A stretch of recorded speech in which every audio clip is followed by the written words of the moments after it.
Bonsoir tout le monde, bienvenue dans Standard Le Talk, votre émission 100% Standard de Liège. Et oui, on est en plateau à nouveau, une fois par mois, on vous propose de venir débattre en plateau avec nos invités, des invités de marque autour des prestations du Standard, mais également il y aura quelques petits reportages aussi des supporters présents dans le stade de Sclessin. Mais d'abord, présentons nos invités du soir. Bon, il y a la paire de l'ADH, ceux qui commentent, qui en tout cas écrivent sur le Standard depuis de nombreuses années, Maxime, Jacques et Kevin Sauvage de l'ADH Sport. Salut les gars. Salut. Ça va ? Ouais, nickel. Tout va bien. Ben merci d'être là, d'être présent pour parler de ce Standard. On y reviendra un tout petit peu, vraiment en long et en large sur ce Standard un peu double face. Je pense que vous le savez mieux que quiconque. Ça ne doit pas être évident d'avoir des up and down, d'écrire sur des équipes comme ça, quoi. Non, ça a toujours eu deux visages au Standard. Je crois que Jonathan qui est assis à côté de moi ne va pas me contredire et ça a souvent été le problème du club, chercher cette stabilité. Ben oui, mais donc vous l'avez entendu, quand on parle de Standard Le Talk, il y a toujours un invité de marque, un ancien de la Maison Rouge, et ça nous fait plaisir de l'avoir ici. Jonathan Lejarre est avec nous, salut Joe. Bonjour à toute l'équipe et merci de m'accueillir. Ben merci à toi, je sais que tu es quand même pas mal occupé. On va revenir un peu plus tard sur ton expérience au Standard, mais aussi ton actualité aujourd'hui, parce qu'elle est quand même assez riche. Ouais, c'est sûr. Maintenant, c'est le début d'une nouvelle carrière. Donc, c'est vrai qu'on a beaucoup de boulot à la maison, beaucoup de travaux à rendre, beaucoup de choses pour avoir, comme on dit, le diplôme l'UFA. Donc voilà, là, je me concentre vraiment là-dessus, sur ma, on va dire, fin de carrière dans un niveau amateur, vraiment pour le plaisir. Et essayer de faire monter Verlaine en D1 amateur, ça serait une satisfaction aussi. Et puis, commencer une nouvelle entraîneur comme coach. Pour le futur. C'est tout le mal qu'on te souhaite, en tout cas, de cette nouvelle carrière que tu commences maintenant. Vous l'avez vu, une belle émission qu'on vous propose ce soir dans Standard Le Talk sur Divertissez-vous, sur Vous Sport. Et n'hésitez pas à aller sur tous les réseaux sociaux de Vous Sport parce que vous pourrez retrouver effectivement tous les autres sujets magazines où on interviewe en long et en large les joueurs du Standard de Liège actuel. On passe d'abord au premier sujet, le débat. Le débat, messieurs, avec cette question, on va rentrer direct dans le vif du sujet. Bon, on a cette victoire du Standard, 1-0 contre Genk. On a l'impression que c'est plus du tout surprenant quand on vous regarde parce que le Standard qui gagne contre un gros, ce n'est pas nouveau. Mais avant, c'était une énorme défaite face à l'Antwerp. Donc avec cette question, à l'Antwerp, du coup, est-ce que le Standard peut-il s'en sortir sans son public? C'est la question qu'on pose ce soir, la question débat. Et j'ai envie de vous entendre là-dessus, messieurs les journalistes de l'ADH Sport que vous suivez. Peut-être commencer par Maxime et puis Kevin. Et puis on entendra aussi l'avis de Joe.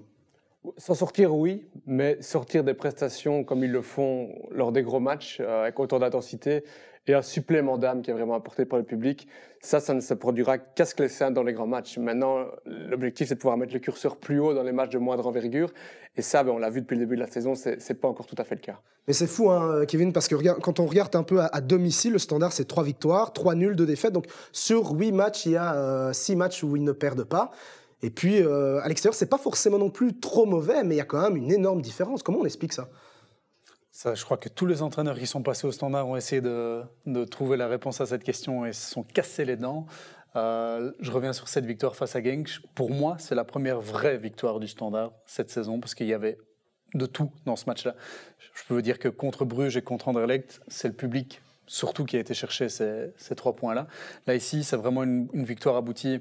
Et pour revenir à ta question initiale, Malik, il va falloir qu'ils trouvent une solution parce que 3 déplacements qui arrivent de rang, là. Bruges, Anderlecht 2 fois. Fort heureusement, c'est des gros matchs, mais il ne faut pas se louper. Et je crois que Karl Hufkens va savoir trouver les mots. Enfin, j'espère pour lui, parce que c'est vraiment un moment charnière de la saison du Standard, ces 3 déplacements-là. Surtout, j'ai envie de dire, surtout celui en coupe à Anderlecht. Joe, d'accord avec cette réflexion de Kevin ? D'accord. Maintenant, je le dis depuis déjà le début de championnat, le Standard, je pense, à domicile, dans les gros matchs, on va dire que 30-40%, c'est les supporters. Et j'irai même plus loin, je pense même que s'ils arrivent à trouver une stabilité contre les petites équipes à domicile et continuer, je pense, leur parcours à l'extérieur, avec le public qu'ils ont, je pense qu'avec 2-3 transferts à la trêve, ils pourraient même peut-être aller, avec un petit miracle, peut-être accrocher même les playoffs. Parce que quand on voit que tu gagnes contre Bruges, contre Genk, à la maison, Anderlecht à la maison. Je me dis que avec un public comme ça, ils pourront peut-être accrocher les playoffs. Mais toi qui as été joueur, comment on fait pour vivre dans cette atmosphère où on fait de super résultats, puis patatras, la semaine après, on perd contre une équipe où normalement tu ne dois pas perdre de points. Qu'est-ce qui se passe? Ça travaille après dans le mental? Parce qu'on a l'impression que depuis 2 ans, c'est un vrai problème de mental. On a l'impression qu'ils n'arrivent pas à s'en sortir de ces prestations à l'extérieur ou même contre des petites équipes à domicile, quoi. Après, j'ai envie de dire que c'est pas non plus la meilleure équipe du Standard en termes de qualité non plus. Il faut pas, voilà, pour moi, le Standard, si je la classe aujourd'hui dans le championnat, je la mets entre la 5e et la 8e place. Actuellement, il est 8e, effectivement. Voilà. Le Standard Donc, est 8e. en termes de qualité, de noyau et de joueurs, si je compare à Gand, à Genk, au niveau de la stabilité déjà, Anderlecht, n'en parlons pas parce que les transferts, c'est démesuré pour le championnat belge. Mais même Bruges, même l'Union, je veux dire, allez, tu as même des équipes comme ça, mais le Cercle de Bruges, quand je vois l'attaquant du Cercle de Bruges, je pense qu'il il vient au Standard, il est titulaire. Donc maintenant, à l'heure d'aujourd'hui, même les équipes comme le Cercle, comme Louvain, ça arrivent à prendre l'Union, à prendre des joueurs avec beaucoup moins de moyens et à prendre des joueurs de qualité. Donc maintenant, le championnat, entre les équipes comme le Standard et Cercle de Bruges, Louvain, elle commence à se refermer et c'est là. Maintenant, après, il y a toujours le public joue un gros rôle. Donc je pense que le public joue à 30-40% dans les victoires. Et donc, je pense qu'en termes de qualité, ils sont moins forts qu'Anderlecht, moins forts que Bruges, moins forts que Genk, mais ils arrivent à gagner parce que c'est ce que c'est.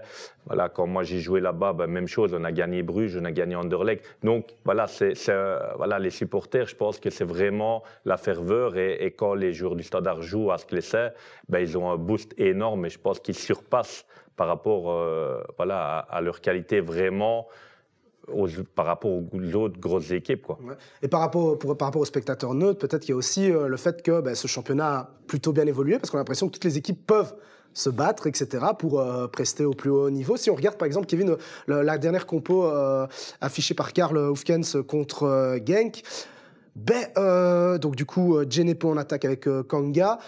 Quand on voit cette compo-là, on ne peut pas forcément dire que c'est quand même un problème de qualité. Certes, peut-être que, comme dit Jonathan, c'est peut-être moins bien que les années précédentes, mais il y a quand même moyen avec cette compo de faire quelque chose, non? Oui, pour le moment, il y a clairement moyen, mais on cherche encore la bonne carburation. On a changé un petit peu de système dans le chef de Karl Hoefkens pour essayer de libérer un petit peu Djenepo de son travail défensif. Kanak, lui, a travaillé beaucoup sur le flanc gauche, justement, défensivement, ce que Moussa ne faisait pas forcément avant.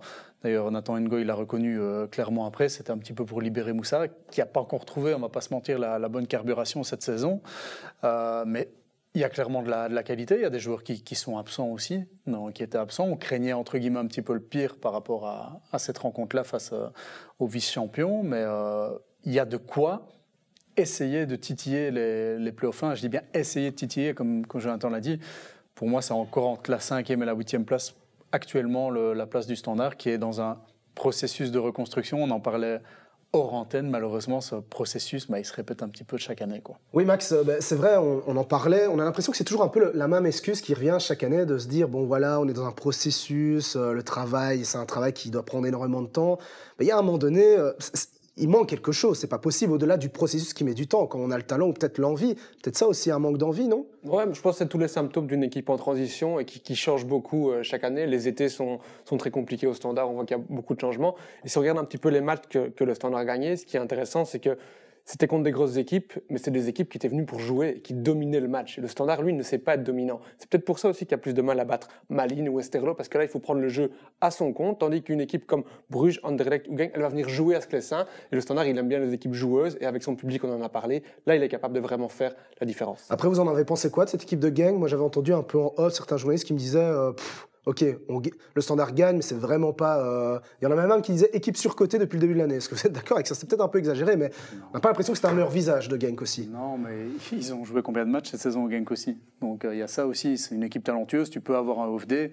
Le Standard, on a eu un à l'Antwerp, il en a pris 6. La Genk a eu un jour de moins bien au Standard, il perd 1-0. Je crois qu'il y a un mix des deux. Genk n'était pas bon, à l'image d'El Kanous, qui est pour moi un des meilleurs joueurs du championnat, qui est passé un petit peu à côté de son match. Et de l'autre côté, le Standard a fait ce qu'il devait faire pour faire déjouer cette équipe de Genk. Comme Max le disait, il y avait 60% de possession pour Genk, mais cette possession était stérile. Il faut aussi le dire que Genk, il a quand même perdu 4 gros joueurs. Et ces 4 gros joueurs-là, c'était 60% des goals. J'ai l'impression que depuis ce moment-là, ils traînent un peu la patte. Ils ont du mal. Je pense que les remplaçants qu'ils ont pris ne sont pas aussi performants que ce qu'ils avaient avec Oniacho, avec Mike Trésor. Je veux dire, au procès de là, c'est peut-être, ils sont à la base de 40 goals. Donc, quand tu enlèves 2 joueurs qui sont à la base de 40-50% de ton équipe et que tu ne remplaces pas par le même niveau, après, forcément, Genk, ça devient une équipe du top. Mais, je veux dire, par rapport au Standard, si je compare les deux, pour moi, c'est une équipe équivalente. Plus ou moins, elle est peut-être 60% pour Genk et 40% le Standard. Mais c'est une équipe quand même qui se vaut quand même. Oui, Kevin. À la différence près que Genk, lui, peut se permettre de mettre 5 millions pour un attaquant l'hiver, qui arrive au mercato, que le Standard ne pourra pas le faire. Mais du coup, je reviens un peu sur toi, Joe. Il y a ce côté aussi, beaucoup parlent de manque de leader, manque de charisme dans le vestiaire. Mais pour ceux qui ont vu l'interview qu'on a réalisée avec Kanga, moi, personnellement, je ne sais pas ce que vous en pensez, mais je trouvais que ça pouvait être ce genre de gars qui, quand il doit parler, avec son expérience à l'étranger, il oserait dire des choses, mais ce qui est un peu problématique, c'est qu'on lui demande, les perspectives avec le Standard, tout naturellement, et c'est vrai, il a le droit de dire... Bon, pour l'instant, on vit au jour le jour parce qu'on ne sait pas de quoi l'avenir est fait, notamment pour sa carrière. C'est ça aussi ce problème pour toi? Ça manque un peu de leader stable dans cette équipe qui puisse un peu lancer pendant plusieurs mois, plusieurs années, cette équipe, les relancer complètement? En fait, pour moi, c'est une chose évidente. Je peux prendre dans n'importe quel championnat, que ce soit les grandes équipes ou les plus petites équipes, tous les leaders, que ce soit, on va prendre même en Belgique, Gand, l'Union, Anderlecht, Bruges, c'est déjà des joueurs qui sont déjà là depuis quand même, à part Anderlecht, qui ont vraiment changé beaucoup et vraiment misé sur l'expérience avec de l'argent et ils ont sorti vraiment les gros moyens. Mais sinon, Bruges, si je prends Bruges ou même Genk, leurs leaders, ils sont déjà là depuis quelques années. Mais qui peut prendre cette place de leader? Allez, si on doit faire avec cette compo, même cet effectif, qui peut vraiment avoir cette place où on se dit, il y a un taulier ici, il y a quelqu'un qui, comme dans les années précédentes que vous avez couvert cette équipe depuis des années, donc des tauliers, ils sont passés au Standard, il y en a qui sont passés, quoi. Il n'y a plus un Yel Van Damme pour caricaturer, mais il y a quand même un joueur, même s'il est jeune comme Van Ousden, qui a repris le brassard de capitaine, il est en prêt effectivement, mais celui qui connaît le mieux l'ADN Standard dans le vestiaire, avec Arnaud Bodard évidemment, c'est quand même lui, et il doit aussi avoir cette assurance, cette maturité, ce développement de la personnalité qui permet, à un moment donné, de taper du poing sur la table. Encore une fois, malheureusement, Zigno, faute de moyens, ne sera plus là l'été prochain. On a l'impression que c'est ça le problème aussi. Oui, je rappelle quand même l'option qui est à quasiment 7 millions d'euros. Mais je vois là, ici, à l'écran, Ngoy. Moi, je trouve que ce garçon-là a l'étoffe d'un futur leader. J'espère pour lui qu'il va être épargné par les blessures, qu'il ne va pas s'enflammer trop, comme on se le disait parfois, parce qu'il a tendance parfois un petit peu surjouer. Mais je trouve que c'est un garçon très équilibré, très intelligent aussi et très mature. Et c'est très drôle, Kevin, parce que des fois, j'ai l'impression que dans ses actions, il y a un peu un côté compagnie où ça va très vite s'enflammer et ça perd la mauvaise balle au mauvais moment et qui peut amener une vraie action de l'autre côté. Mais c'est effectivement un pur talent. C'est un ancien attaquant et il a beaucoup de qualités techniques pour un défenseur. Et forcément, dans les moments où il monte balle au pied, il a envie d'utiliser ça, de montrer qu'il sait frapper. On se souvient de son but magnifique au Anderlecht, c'est un but d'attaquant pratiquement. Ouais. Et donc, il y a dans son jeu cet équilibre à trouver, mais c'est la jeunesse évidemment qui veut ça. Je suis d'accord avec cette réflexion qu'en fait, on peut-être, parce qu'on n'a pas forcément envie d'être noir totalement avec le Standard, il y a de très bons points positifs. Notamment, on a l'impression que pour le coup, la jeunesse arrive et va peut-être petit à petit prendre le pouvoir. On parle de Nathan, on pourra parler de Lukanobi, c'est intéressant d'avoir votre point de vue. Bon, il y en a d'autres, Tchanak, t'en penses quoi de cette jeunesse qui peut peut-être vraiment relancer totalement le club, à moins que, le football, on connaît comment il est aujourd'hui, c'est des joueurs qui peuvent très vite partir, on ne sait pas. Mais... après, c'est la vérité du terrain. Je pense jusqu'à présent, ces jeunes-là, on n'a rien à leur reprocher par rapport à leur jeune âge, ce qu'ils prouvent sur le terrain, ce qu'ils montrent. Donc je pense que ça peut être pour moi, l'AFI ne sera plus là l'année prochaine, donc il faudra remplacer aussi. Bocadi ne sera sûrement plus là non plus, il faudra remplacer. Van Heusden, comme à 7 millions l'option, je pense que ça va être difficile.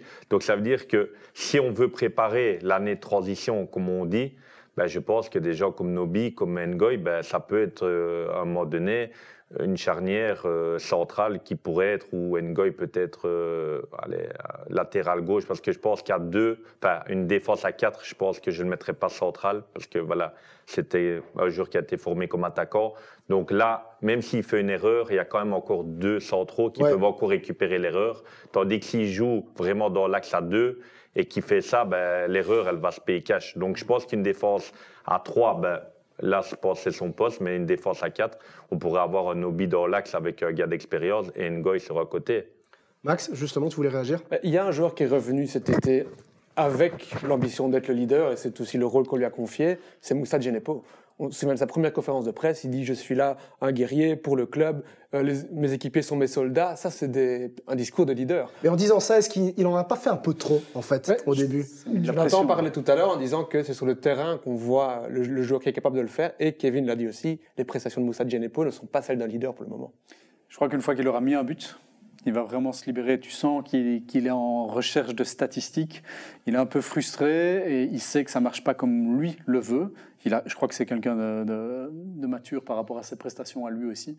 Et une fois que ce premier but va tomber, ou cet assist aussi, je crois que ça lui fera le plus grand bien. C'est vrai, ça, Joe, ça peut traîner pendant très très longtemps dans la tête. Quand ça ne vient pas, ça peut vraiment saper le moral pendant plusieurs semaines. Toi qui as été joueur, est-ce que tu as connu des moments comme ça où il n'y a rien qui va et donc du coup ça traîne, et puis il suffit d'un moment et là c'est le déclic? Bah, le statut aussi. Le statut, il est arrivé comme une grande star. Donc, il est Beaucoup de pression du coup? Bah, je pense, beaucoup de pression. Et puis voilà, les gens extérieurs attendent beaucoup plus de lui. Parce que voilà, c'est quelqu'un, quand il a quitté le Standard, qui avait quand même pas mal de stats, qui a quand même débloqué pas mal de matchs, qui a fait quand même gagner le Standard. Il est en Angleterre, il a fait un peu quand même la même chose quand même en Angleterre en Première Ligue, ce qui est quand même pas un championnat quand même à négliger par rapport aux Belges.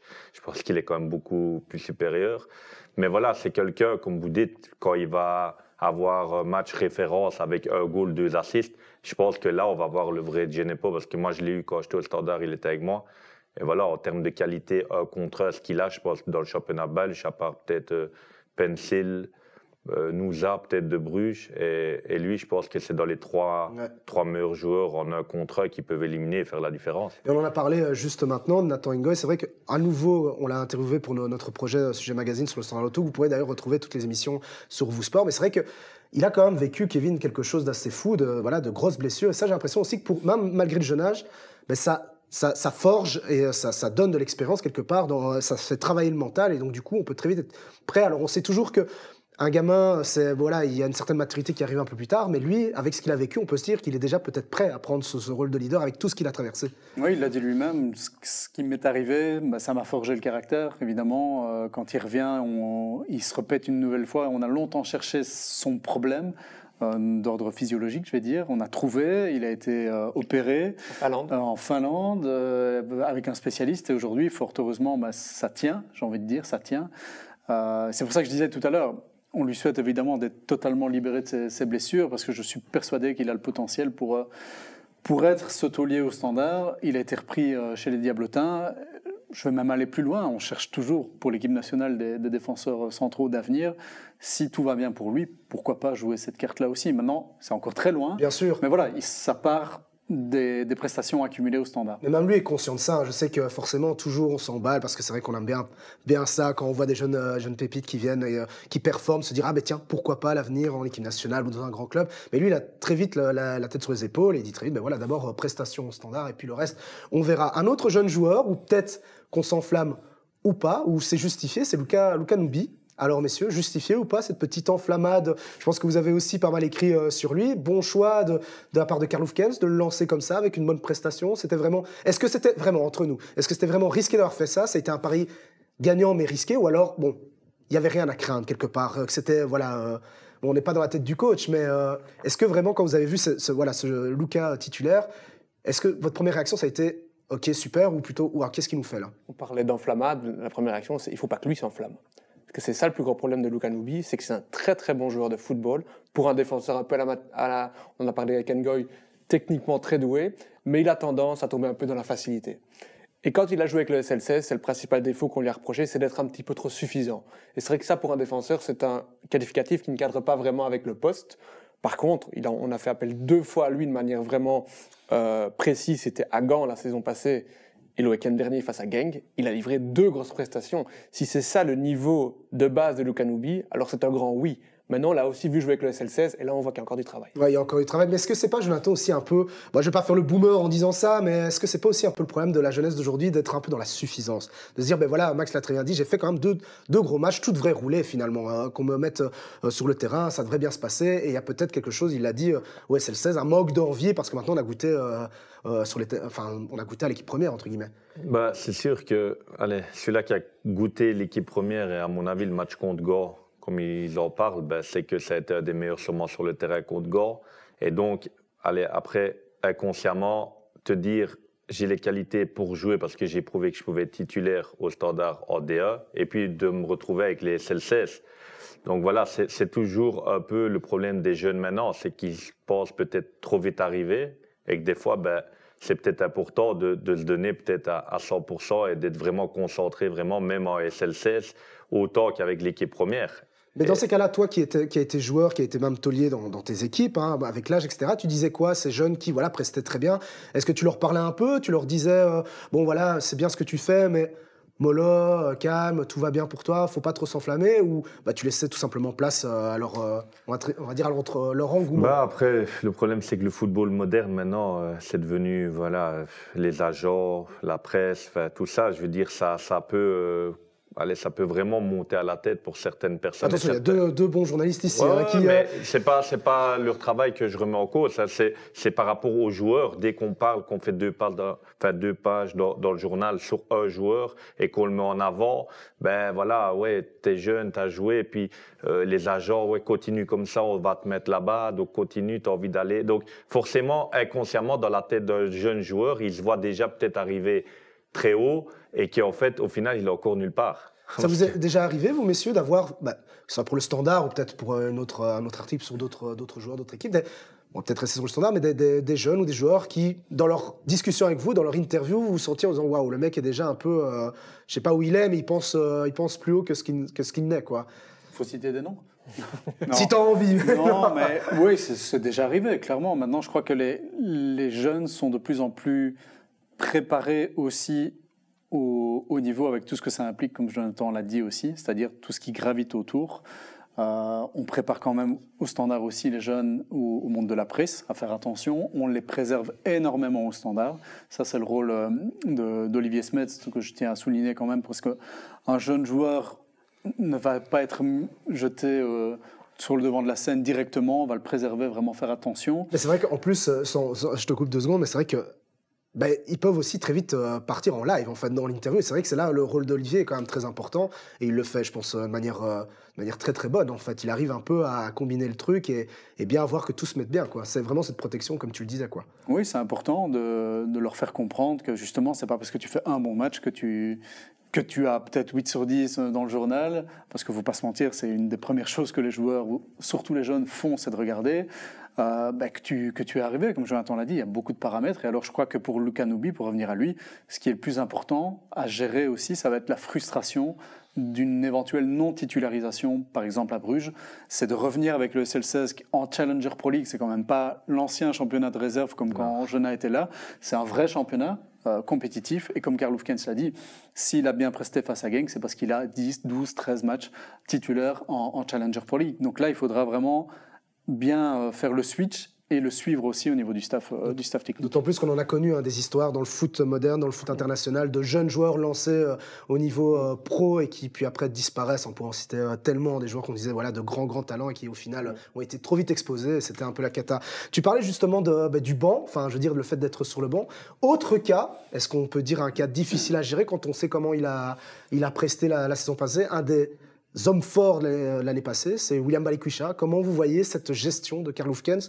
Il y a même, j'ai entendu récemment dans certains médias qu'apparemment Karl Hufkens aurait tué sportivement William Balikwisha. Est-ce que vous êtes d'accord avec ça?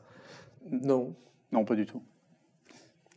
Pas du tout, parce que il y a eu des choix forts. Alors certes, quand on fait monter un joueur sur le terrain et qu'on le sort derrière, c'est un choix très très fort. C'est déjà arrivé à d'autres aussi. Mais je crois que William n'est plus le même aussi depuis le début de saison. Il y a eu peut-être potentiellement des idées de départ. On en revient encore à l'entourage. Changement d'agent. Changement d'agent aussi. William l'avait dit lui-même, hein, il a reconnu qu'il n'était pas à son prime, je vais dire, en début de saison. Puis il y a eu des transferts qui sont arrivés. Et Kawabe a pris sa place. Et Kawabe, aujourd'hui, on en parlera peut-être, c'est le meilleur buteur du Standard. Donc voilà, il faut savoir, quand on monte sur le terrain à ce moment-là, montrer, à l'image d'un Price qui pour moi, a fait le switch. Lui aussi a eu du mal à comprendre pourquoi je ne joue plus alors que je jouais tous les matchs. Mais il a su faire le switch. Et là, ici, il a très, très bien joué. Donc, dire qu'Oufkens l'a tué, non, il ne l'a pas aidé. Ça, c'est un fait. C'est un choix qu'il faut respecter. Mais alors, quand on te redonne la chance, il ne faut pas oublier que la semaine après, face à Westerlo, il le met titulaire. Et il n'a pas fait un match exceptionnel non plus. Mais et puis, il faut faire des choix. C'est vrai que ce qu'on ne peut pas reprocher à Karl Hoefkens, c'est d'être vraiment direct et de l'assumer, en fait, de dire voilà, ce n'est pas parce que je l'ai sorti, il l'a dit d'ailleurs, ce n'est pas parce que je l'ai sorti que je ne le ferai plus jouer titulaire.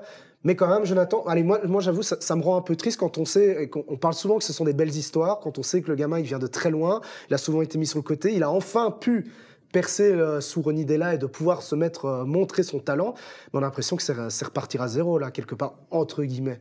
Malheureusement pour lui, je pense que voilà, Karl Hoefkens laisse tout le monde concerné, mais il a quand même, à mon avis, beaucoup moins de confiance de Hoefkens que de Della. Et je pense que ça joue énormément pour lui. Et il n'y a rien à faire. Je pense qu'un joueur qui a eu autant de galères qu'il a eu lui, parce que lui, je pense que dans le football, pour son jeune âge, il a quand même déjà bourlingué pas mal. On n'a pas fait confiance, on ne lui a jamais fait confiance au Standard. Et là, on lui fait confiance l'année passée, c'est un des meilleurs joueurs. Voilà, Hoefkens arrive, je pense que dans le profil de joueur, ce n'est pas, à mon avis, le profil qu'il aime vraiment. Mais c'est un joueur intéressant et je pense que là, la confiance, elle est passée de 90% à 60%. Et malheureusement pour lui, les prestations où il est rentré, elles ne sont pas passées comme prévu. Et en fait, même très mal, c'est qu'il y a eu 2 goals de sa faute les peu de minutes qu'il a joué pour le même prix. S'il était rentré et qu'il avait fait gagner 2 fois le Standard, il serait revenu. Ouais. Donc, c'est chaque fois une balade. Surtout, Max, ce qui fait le plus mal, je pense, c'est que, évidemment, il fait des erreurs, mais la suite, il y a, je pense, je ne sais plus quel goal où il perd la balle et il marche. Là, on est quand même à un niveau où on se dit, oula, il se tire une balle dans le pied en se comportant comme ça, parce qu'on sait que ça va être analysé, on sait qu'il va être vu par rapport à cette prestation-là. On comprend finalement pourquoi il a éclos si tard. Parce qu'il a déjà eu ces problèmes dont tu viens de parler précédemment. Et en fait, la saison dernière, pour William Balikusha, tous les astres se sont alignés. Il y avait un coach qu'il appréciait, il y avait un système de jeu qu'il aimait bien, et il y avait, lui, un momentum, une forme qui a fait qu'il a éclos. C'était la saison de l'éclosion. Mais je trouve que c'est quand même un bon gars. Moi, je trouve, pour l'avoir vu, et je pense que vous l'avez aussi côtoyé, c'est vraiment un garçon, je trouvais... justement, qui commençait à avoir la tête sur les épaules, qui savait d'où il venait, on parlait d'expérience et tout. Un très bon joueur, même, mais encore une fois, a. Est-ce que toi, Max, on a entendu Kevin, mais par rapport à ce foot moderne, où à nouveau, peut-être qu'il y a des choses qui traînent dans la tête, où on fait prendre conscience à certains jeunes joueurs comme peut-être William, où on se dit, tiens, t'as fait une bonne saison, il serait peut-être temps d'aller le voir ailleurs. On n'en sait rien, moi, j'ai pas... Peut-être que vous avez les infos, mais... Voilà, c'est quand même triste de se dire, bon, il y a on dit toujours l'année de confirmation, et puis au final, on n'attend jamais cette année-là, et peut-être que après, ça trotte dans la tête du joueur, quoi. J'ai eu l'occasion de discuter avec son agent précédent, pour un peu voir, qu'est-ce qui s'est passé. Et il m'a expliqué que William avait écouté des gens en qui il ne devait pas avoir confiance. Ouais. Et malheureusement, ce qu'a prédit cet agent, c'est confirmé, c'est-à-dire qu'il a perdu cette confiance et cette qualité finalement qui était la sienne d'avoir la tête sur les épaules en écoutant un petit peu à gauche, à droite, etc. Et là où le Standard a eu besoin de lui comme leader de l'équipe en début de saison, il n'a pas répondu à l'attente. Donc c'était le premier coup dur. Kawabe est arrivé, Kevin en a parlé, deuxième coup dur. Ce match Eupen sorti. L'enchaînement a quand même été terrible pour un jeune joueur, il faut quand même le dire. C'est difficile de remonter après ça. Maintenant, c'est là qu'on voit les joueurs qui mentalement ont cette capacité de pouvoir revenir. Voilà. Oui, attention, on parle de jeunes joueurs. Je crois que si je ne me trompe pas, il a 24 ans. Il a c'est vrai que dans le football moderne, on n'est plus... Mais il est jeune en nombre de matchs. Oui, voilà, parce je crois qu'il a une 70aine de matchs au niveau professionnel. Mais j'espère vraiment pour lui qu'il aura encore sa chance, parce qu'effectivement, quand il est sur le terrain, c'est un joueur fabuleux à avoir joué. Et comme tu le disais, Malik, c'est quelqu'un de très agréable. Jeune papa, en plus, depuis l'année passée. Donc, toujours avec le smile, c'est ça que je trouve ça un peu triste. Voilà. Techniquement, c'est peut-être le joueur le plus fort de ce noyau. C'est ça qui est vraiment triste. Avant d'enchaîner dans la deuxième partie, avant de passer à la parole du supporters. Je voudrais quand même un mot sur, on parlait de le travail mental, l'adaptation. Il y en a un, pour le coup, on parlait en off, son premier match n'était pas du tout terrible. Kawabe, qui maintenant, ben voilà, vous l'avez dit, hein, on va pouvoir voir vite fait les stats rapidement, ben c'est le meilleur buteur et, si je ne m'abuse, le meilleur passeur ou... Oui, exactement. Égalité, oui. Voilà, égalité, mais ben, on a l'impression que... Et en plus, on sait que c'est pas la même culture, Joe, et puis ben voilà, on a l'impression que ben voilà, le garçon... On va pas à chaque fois dire cette grinta rouge, mais en tout cas, il a bien cerné dans quelques piles, on a l'impression. Ouais, bien sûr. Moi, voilà, pour revenir un peu sur le joueur que c'est, moi j'étais à Saint-Tron et je passe du nord au blanc, ça n'a rien à voir, mais j'ai eu Kamada qui est venu. Au début, même chose, c'était pas waouh. Il y a eu Tommy Achou aussi, donc qui est venu, ouais, c'était pas mal, mais sans plus. Et c'est comme deux joueurs qui est Arsenal maintenant, qui a été transféré pour 40 millions d'euros. Et l'autre qui a fait de bons trucs à Francfort, qui est parti à Francfort, qui a été presque meilleur buteur de l'Europa League. Et voilà, donc je pense que c'est des joueurs avec énormément de qualité, mais il faut quand même leur laisser un peu le temps d'adaptation. Il y a eu le cas aussi avec Lulundama, avec tout Bocardi et ça, que j'ai très bien connu. Même chose, quand Lulundama est arrivé au Standard, tu te demandais s'il allait pouvoir... s'il avait vraiment les qualités pour jouer avec nous. Et au début, il s'est entraîné avec nous, puis on l'a mis en 21 parce que voilà, c'était pas suffisant. Et puis 4 mois après, il était avec nous et 6 mois après, il était titulaire. Et il n'est plus sorti, ils l'ont transféré 8 millions d'euros à Galatasaray. Donc voilà, je pense qu'il faut quand même laisser le temps aussi. Ouais. Vous êtes d'accord avec ça? Pas trop s'enflammer non plus, même si quand même, ça fait plaisir de voir un joueur comme ça quoi, dans l'équipe. Il a cette faculté à être placé souvent au bon endroit. Je prends l'exemple de son but. On voit, il sait très bien que le ballon va arriver là. Puis il y a aussi, tu parlais du temps d'adaptation. La chance aussi, c'est que lui, il vient déjà d'Europe, puisqu'il était en Suisse. Donc il est déjà acclimaté un petit peu fatalement au football européen. Mais c'est le vrai but qu'il met, on sent que c'est un gars en confiance. Mais tous les buts qu'il met sont beaux, j'ai envie de dire. Son coup franc, sa reprise de volée, même le but qu'il met à Courtrai pour faire un but partout. Comme je le dis, il a ce sens du placement et il sent les bons coups. Vous regardez Standard le Talk avec Jonathan Lejar, avec Kevin Sauvage, avec Maxime Jacques de l'ADH Sport. Et avant de continuer à parler du Standard et du prochain adversaire qui est donc Bruges, on va passer à Parole de supporter. Vous connaissez le principe de Parole de supporter, et oui, on vous donne la parole sur des sujets divers par rapport au Standard de Liège. On s'amuse un peu avec vous, mais on a envie d'entendre votre avis. D'ailleurs, n'hésitez pas à rsl@letalk.be pour nous laisser des messages en vidéo. Mais ici, avant le match Standard-Anderlecht, on vous avait quand même posé la question, quel joueur de Jupiler Pro League aimeriez-vous voir au sein de l'effectif rouge? Skov-Olsen. Pour l'instant, je pense que c'est celui qu'on a. Enfin, ce serait une personne qu'on a vraiment besoin. Il est bon techniquement, physiquement un peu moins, mais ouais, ce serait quelqu'un qui apporterait un peu de nouveau au Standard. Il y avait Zinker-Nakel, mais il est parti, donc il a choisi de partir, donc c'est dommage pour lui. Toby Alderweireld. Pourquoi? Parce que c'est un Belge et qu'il a marqué l'histoire aussi en Coupe du Monde, et ça, c'est un joueur que je verrais bien au Standard. Ouais. Pas très original aussi, mais c'est le retour de Sique qui pour l'instant me fait le plus plaisir. Parti pour le club, et voilà, on voit que chaque semaine il fait des déclarations pour le Standard, on va dire, et ça me ferait plaisir de le revoir. En vrai, parce que c'était mon joueur préféré pendant longtemps, mais maintenant il est chez l'ennemi, j'aurais bien voulu voir Torgan Hazard arriver au Standard, ça aurait été magnifique. J'aime bien Burgess à l'Union, vraiment joueur propre, avec beaucoup de qualité, j'aime bien. Oui. Je veux dire Anthony Maurice, capitaine de l'Union. Je trouve que c'est une équipe extra aussi et qui ça ferait pas de mal de ramener un peu de positivisme de l'Union au Standard. Un bon milieu, on va dire Heinen de Genk, qui porte quand même assez bien le jeu, qui est un leader sur le milieu du terrain et qui pour moi peut apporter quelque chose au Standard, pourquoi pas. Honnêtement, je ne sais pas. Je pense que pour faire l'impression dans le football belge, il faut aller voir autre part que dans notre championnat. Pour le moment, qui joue là pour le moment, il n'y en a pas vraiment un que j'aimerais bien avoir en particulier. Le championnat belge est pas trop mal, mais je pense qu'il faut aller voir championnat anglais, tout ça. Il y a quand même des joueurs qui sont plus impressionnants qu'en Belgique. Okay. Je trouve qu'on a déjà une bonne équipe. Et je trouve que l'équipe elle convient bien comme ça, il n'y en a pas vraiment un qui me plaît plus que ça. Bon, messieurs, il y a des réponses intéressantes, hein, quelque part. Forcément, Kevin l'avait dit, ça ne dépend pas forcément de la bonne volonté d'un joueur, ça dépend aussi du budget, mais quelque part, c'est vrai qu'on t'en parlait en off, c'est vrai que très bizarre, personne n'a cité Axel. Un retour d'Axel, pourquoi pas? Retour d'Axel Witsel en défense centrale, mais il y a un supporter qui citait Burgess. Je trouve que c'est typiquement le joueur qui manque au Standard. Déjà, de la taille, parce qu'au Standard, on n'a pas énormément de taille. Du physique, je ne vais pas me contredire avec Louis Ndama, mais ça faisait du bien. Et un gars qui sait aller au charbon, qui a de l'expérience, ça c'est typiquement ce qu'il leur faudrait, ce qu'il leur faudra même pour la saison prochaine pour encadrer les gamins Noubi et je t'ai vu hocher la tête quand on parlait de Heinen. Ouais, pour moi, Heinen, c'est pour moi le joueur quand même complet qui prend les espaces, intelligent.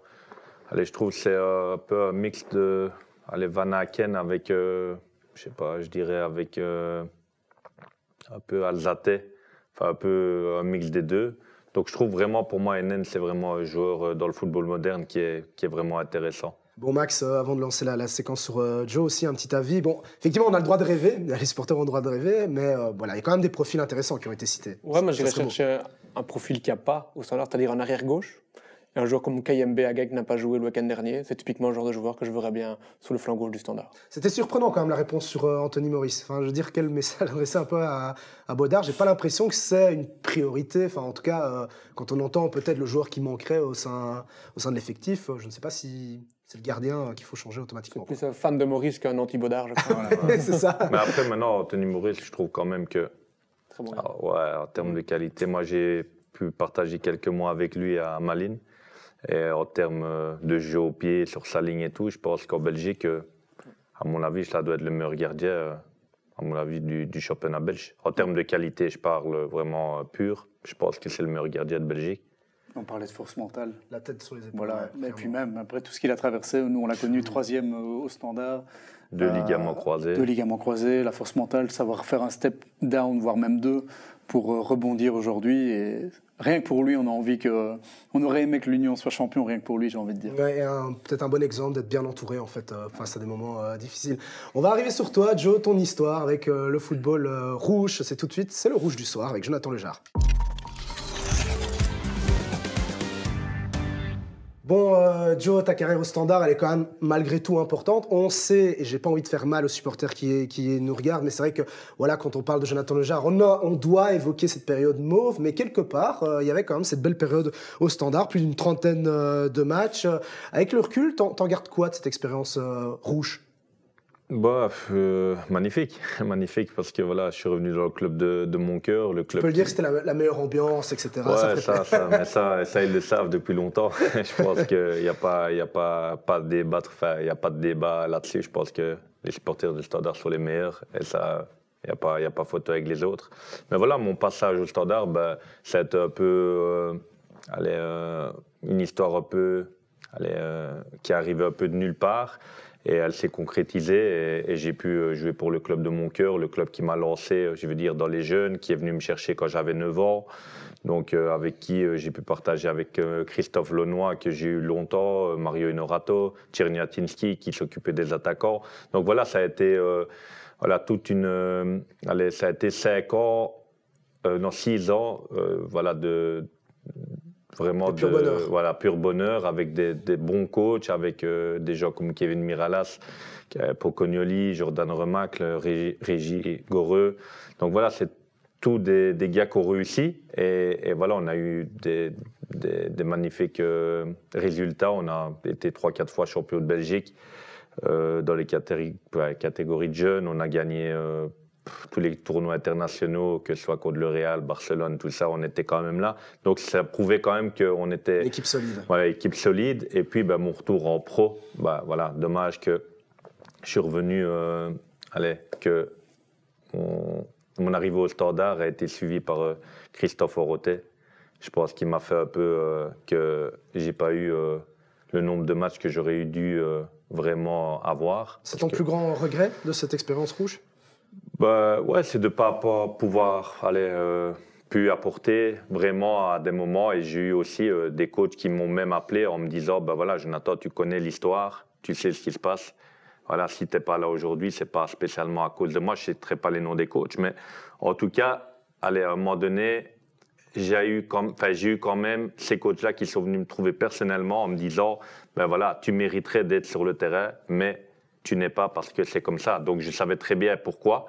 Et voilà, malheureusement, ça a été comme ça. Mais le peu de choses, quand même, les bonnes choses que j'ai fait au Standard, ben voilà, gagner contre Anderlecht, marquer, gagner contre Bruges, gagner la Coupe de Belgique, marqué en Coupe de Belgique. Donc ça veut dire que j'ai quand même contribué au renouveau un peu du Standard, parce que pour le même prix, on aurait pu gagner Coupe de Belgique et championnat avec la Metz Vormer, avec Olivier Renard. Allez, dommage qu'il est parti, parce que je pense que ce qu'il a fait comme boulot, ça a été remarquable. Donc c'est un peu dommage qu'ils aient changé comme ça. Bon, encore une fois, un manque de stabilité, d'avoir un peu zappé tout.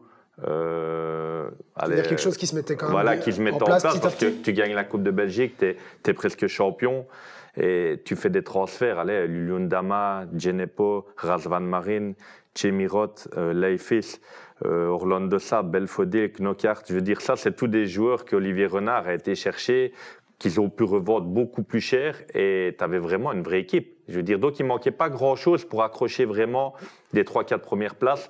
Et du jour au lendemain, ben, on a mis ça de côté et on a de nouveau rechangé tout le processus du club. Et forcément, ben, ça va encore prendre du temps. Ils ne sont pas arrivés et malgré ça, on rechange encore. Donc chaque fois, c'est un manque de stabilité. Mais sinon, mon passage là-bas, ben, voilà, j'étais avec des gens formidable, Ricardo, avec qui je vais encore souvent manger, qui est toujours là et je pense qu'il fait du bon boulot. Donc Ricardo, il est là, c'est mon personne ami. Personne attachante, vraiment. Ouais.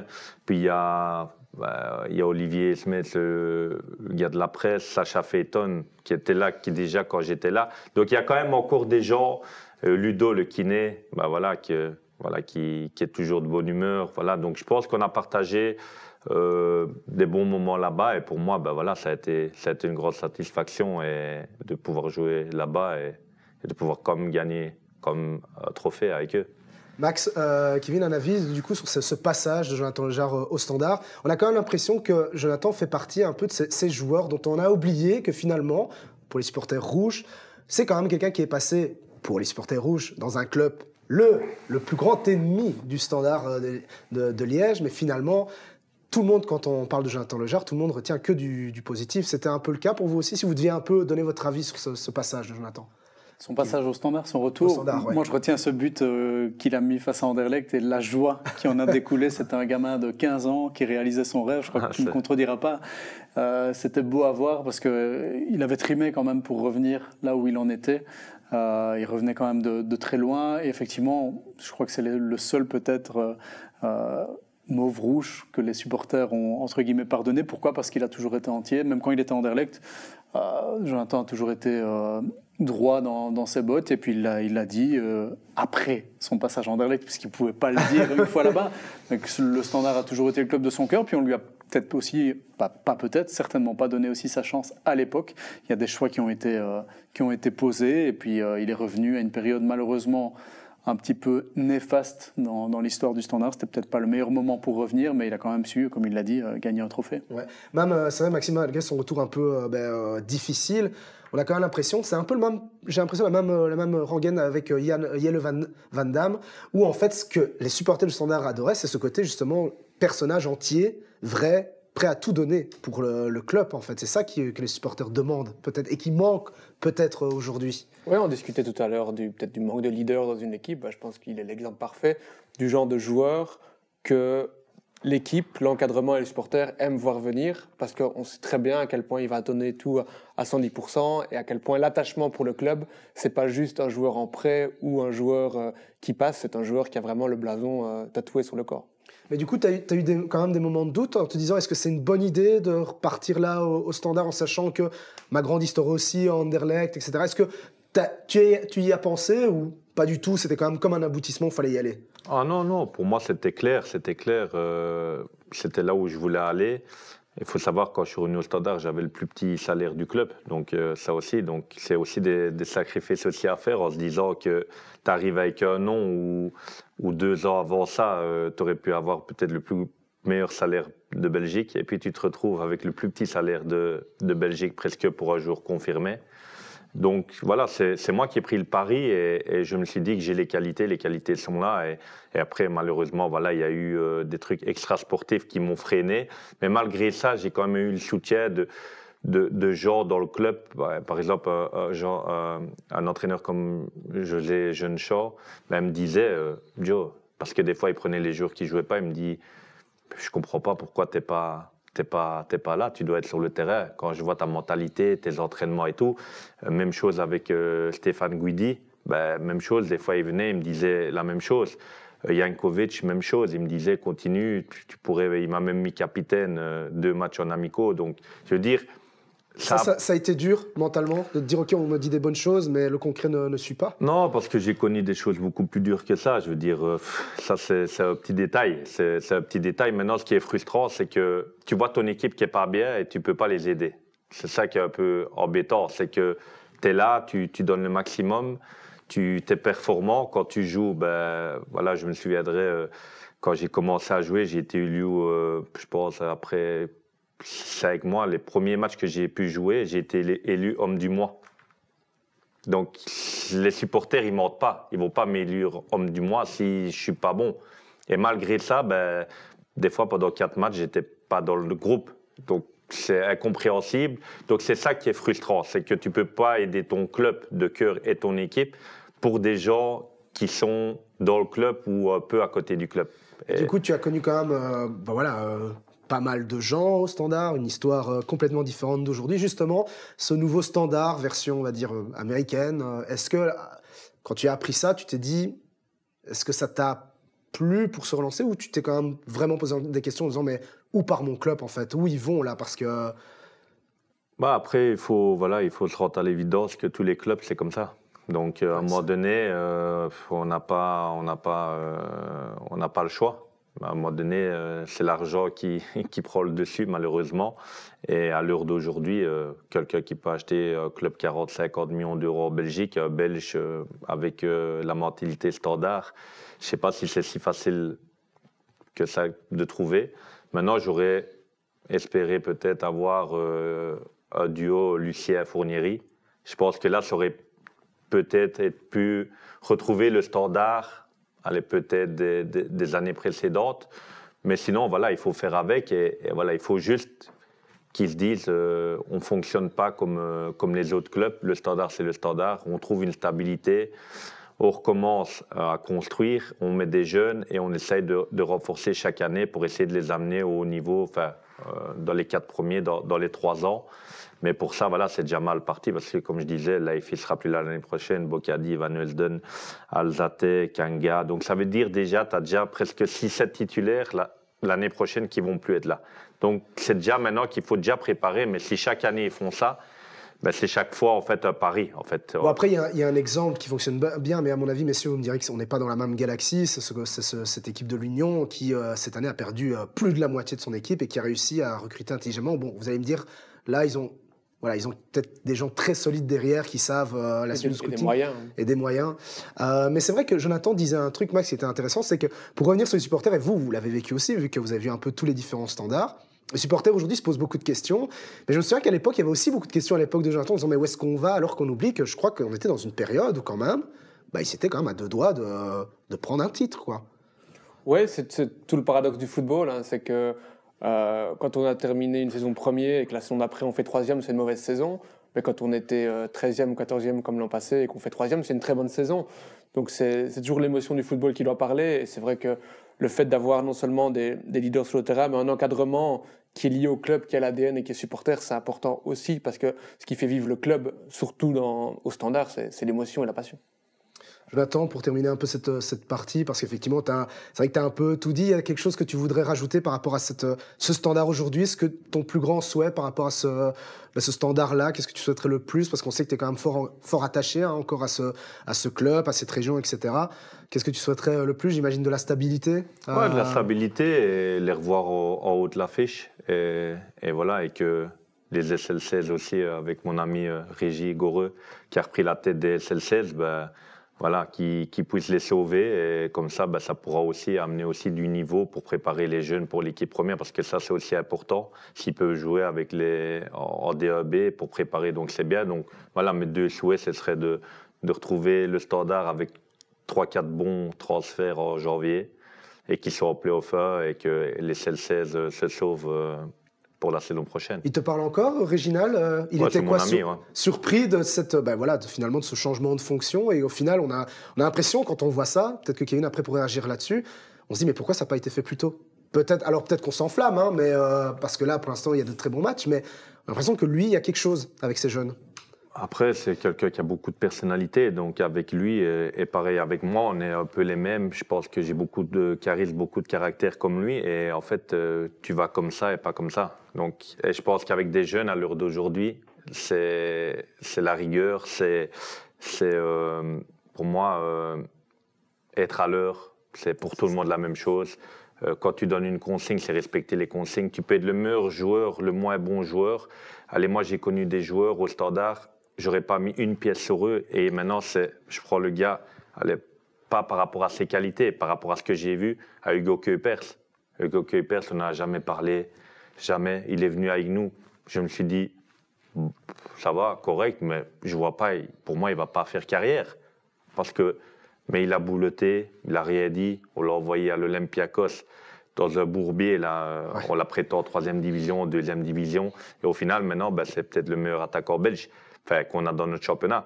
Donc, je veux dire, à un moment donné, il faut prendre exemple sur des gens comme ça.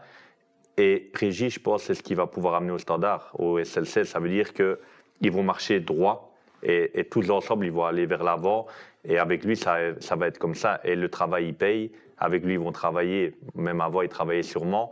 Mais voilà, il va amener, je pense, son expérience du Standard, vu qu'il a été joueur là-bas, directeur à l'académie. Et je pense qu'il sait inculquer aux joueurs c'est quoi la vraie valeur du Standard. Et je pense que tout le monde sait qu'avec lui, celui-là qui ne marche pas comme ça, il va aller sur le banc où il ne sera pas repris. Et ça joue.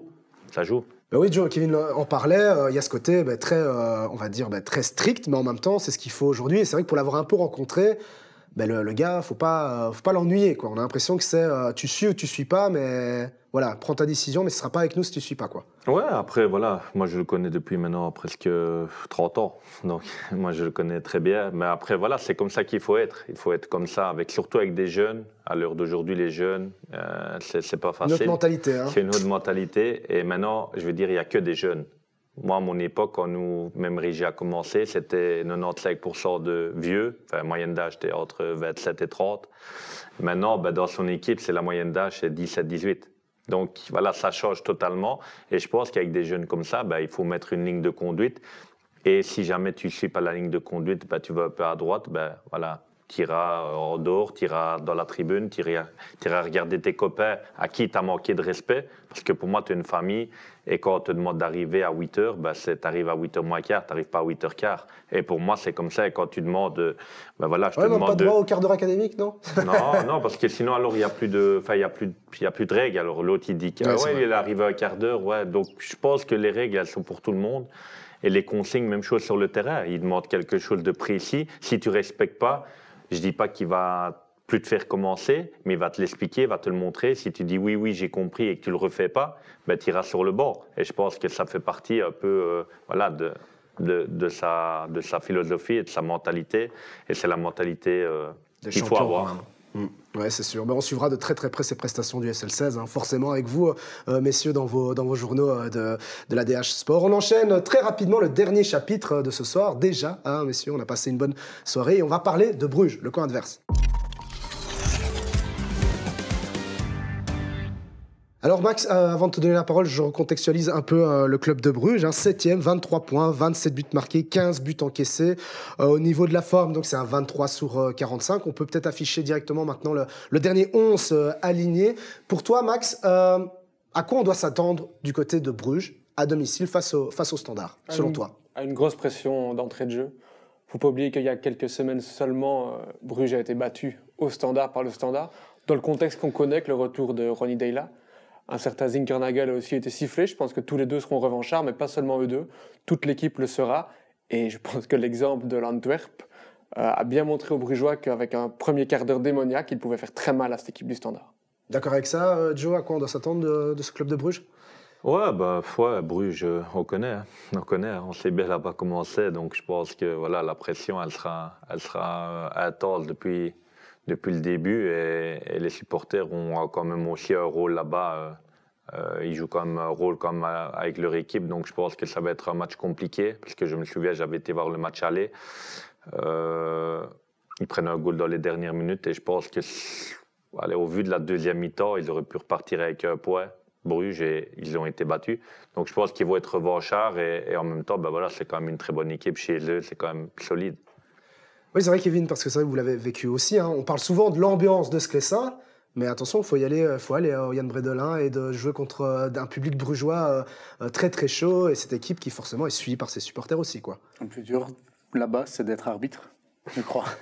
Non, mais c'est la vérité. La pression qui est mise plus sur l'arbitre que sur l'adversaire en début de match, c'est assez incroyable. Je crois qu'il n'y a que là qu'on voit ça. Il n'y a que ça qu'ils font, en fait, c'est mettre la pression sur l'arbitre. Dès qu'il y a une faute un peu, ils sifflent direct, c'est comme si c'était faute, et voilà, ça met un peu de pression. Après, sans trop m'attaquer aux arbitres, ils doivent aussi maintenant être bien prêts à se dire quand on va là-bas, on sait à quoi s'attendre. Ce serait toujours un peu facile de se dire, à cause de cette pression-là, on n'arrive pas à gérer. C'est une ambiance très différente des autres stades de Belgique, où on supporte son équipe. À Bruges, c'est très oppressant comme ambiance. On sent vraiment cette chape de plomb qui arrive sur le stade et on ne se sent pas le bienvenu en fait. C'est vraiment ça, on ne se sent pas du tout le bienvenu. Et l'arbitre non plus, les joueurs adverses non plus. Et c'est là que j'en parlais, l'importance du début de match à Bruges, elle est cruciale parce que nombreuses sont les équipes qui sont mal rentrées dans le match et qui ont pris une raclée.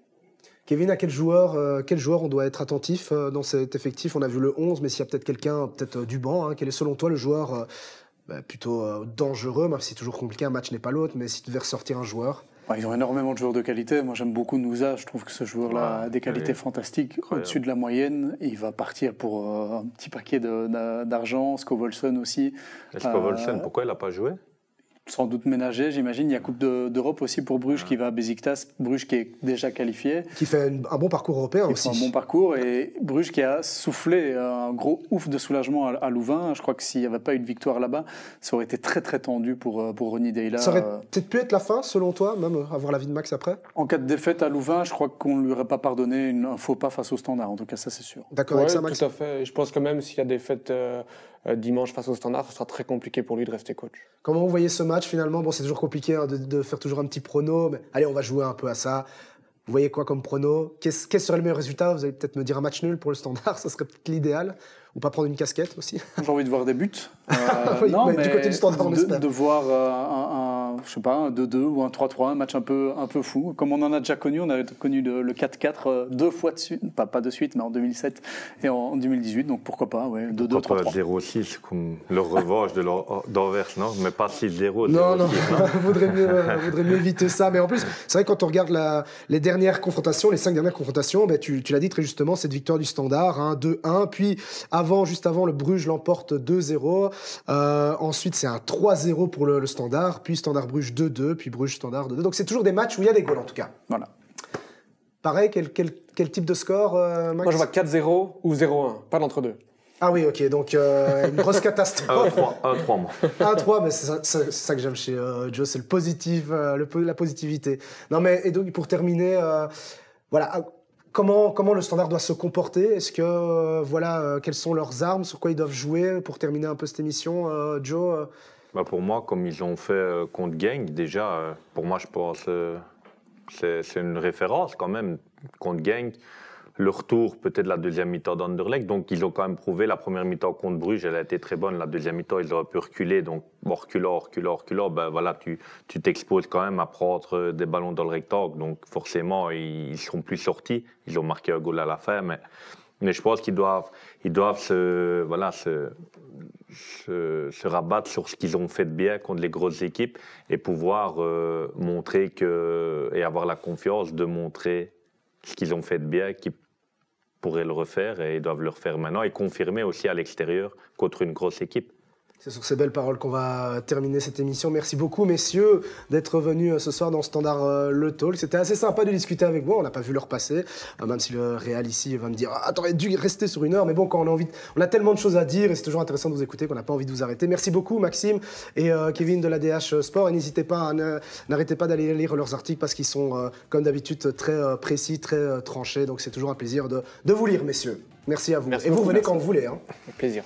Merci. Et Joe, bonne continuation pour ta carrière de joueur-entraîneur, plus vers l'entraîneur que le joueur. Mais voilà, bonne continuation pour la suite. Et mon petit doigt me dit qu'on se reverra très bientôt.